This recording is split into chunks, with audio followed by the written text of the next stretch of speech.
Assalamualaikum warahmatullahi wabarakatuh.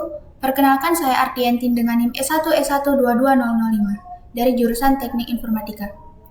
Di sini saya akan memberikan penjelasan mengenai klasifikasi teks dengan naive Bayes, yang mana ini saya lakukan untuk memenuhi tugas dari mata kuliah Sistem Temu Kembali Informasi yang diberikan oleh dosen saya.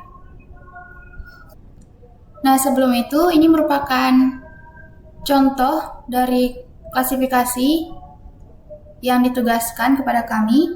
Jadi, kami diminta untuk melakukan perhitungan kasus klasifikasi teks dengan naive Bayes dengan jumlah kelas 3 dan training set 8 serta test setnya itu ada 2. Nah, baiklah, jadi di sini saya sudah menyediakan training set dengan 8 dokumen dan 3 kelas, dan ini words in dokumennya. Nah, di sini dapat kita lihat kelasnya itu ada kelas teknologi, kemudian kelas pendidikan, dan juga kelas bisnis.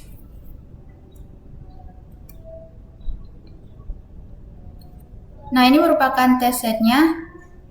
Jadi di sini kita akan mencari untuk doc ID 9 dan 10 ini termasuk di kelas apa.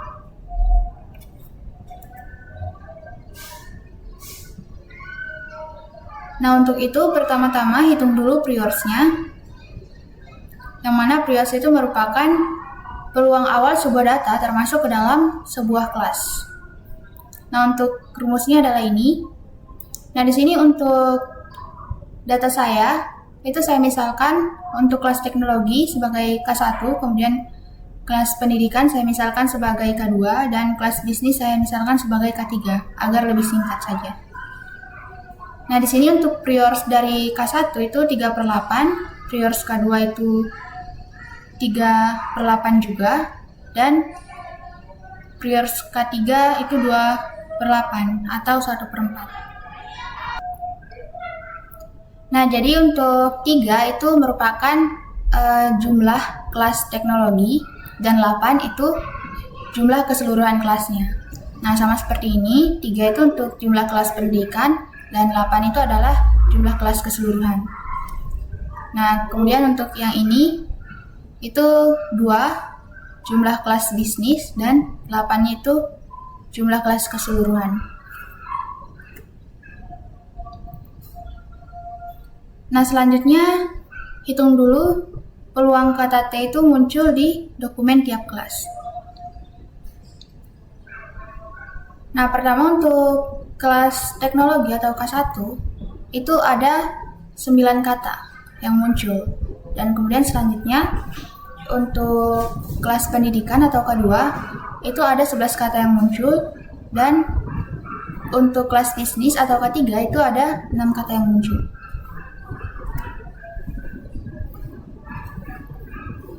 Nah, selanjutnya kita hitung conditional probability atau peluang kata T itu muncul di dokumen kelas K1. Nah, ini rumusnya. Dan di sini kita dapatkan di dalam K1 atau kelas teknologi itu ada kata teknologi, internet, komputer, dan jaringan.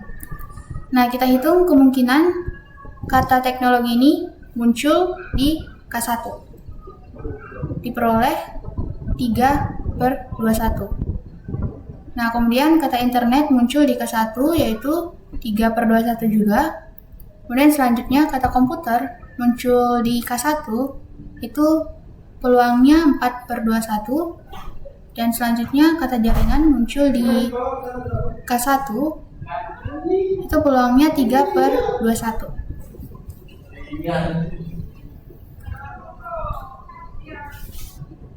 Nah, selanjutnya untuk kelas K2 atau kelas pendidikan. Nah, di sini ada 4 kata juga, yaitu pendidikan, guru, siswa, dan siswi.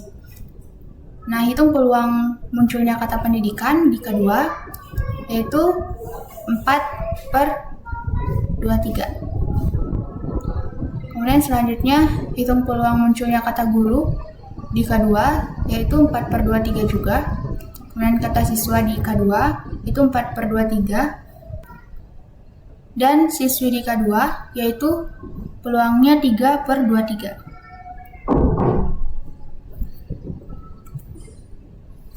Nah, di sini dapat kita lihat yang 9 dan juga 11 ini kita peroleh dari sini tadi.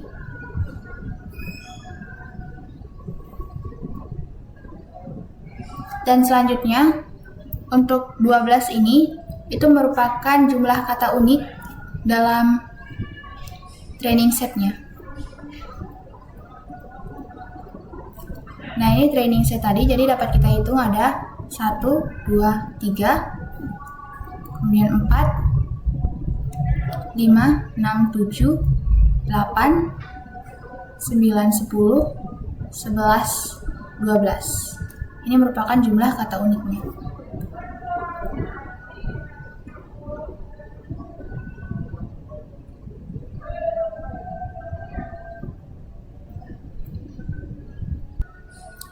Nah, selanjutnya untuk kelas K3 atau kelas bisnis, sama saja seperti sebelumnya. Jadi di sini ada kata bisnis, marketing, pemasaran, dan digital. Nah, hitung peluang kata bisnis ini muncul di K3 yaitu 3/18, dan kata marketing muncul di K3 itu peluangnya 2/18. Kemudian selanjutnya kata pemasaran muncul di K3 itu peluangnya 3/18, dan kata digital muncul di K3 itu peluangnya 2/18.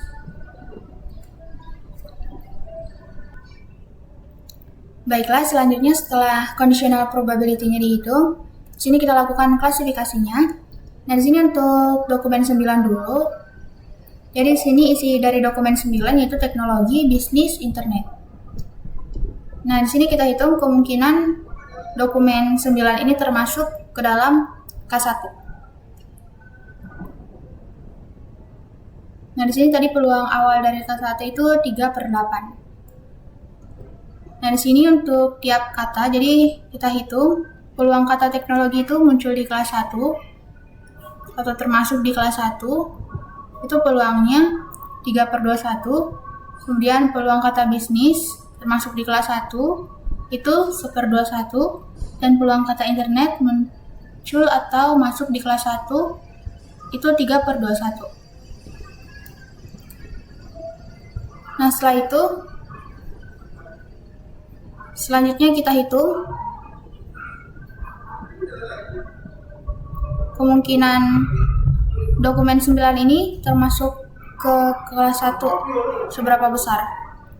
Dan sini kita masukkan dulu nilai-nilainya.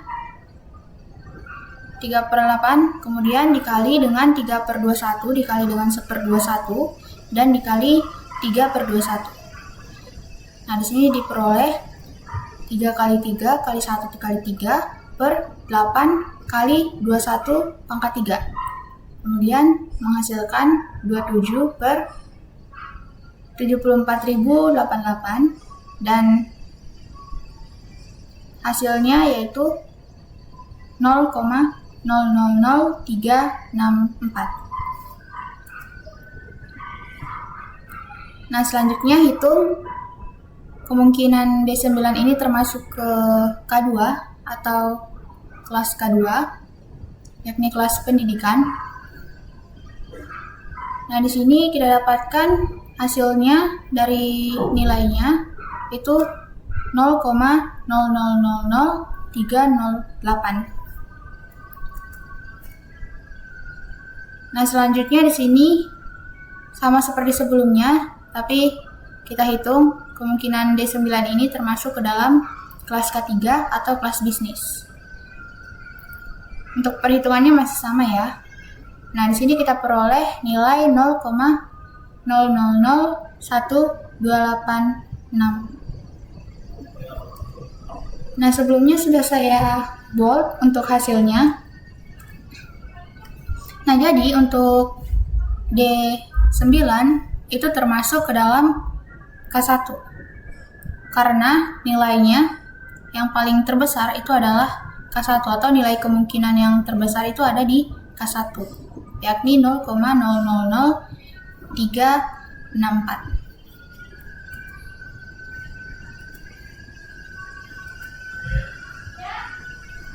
Nah, selanjutnya untuk D10, untuk perhitungannya masih sama seperti sebelumnya. Jadi di sini saya langsung tuliskan hasilnya saja. Nah, di sini kita peroleh 0,0000135 untuk kemungkinan D10 ini berada di K1. Nah, selanjutnya di sini untuk K2 yaitu kelas pendidikan itu diperoleh nilai 0,000493.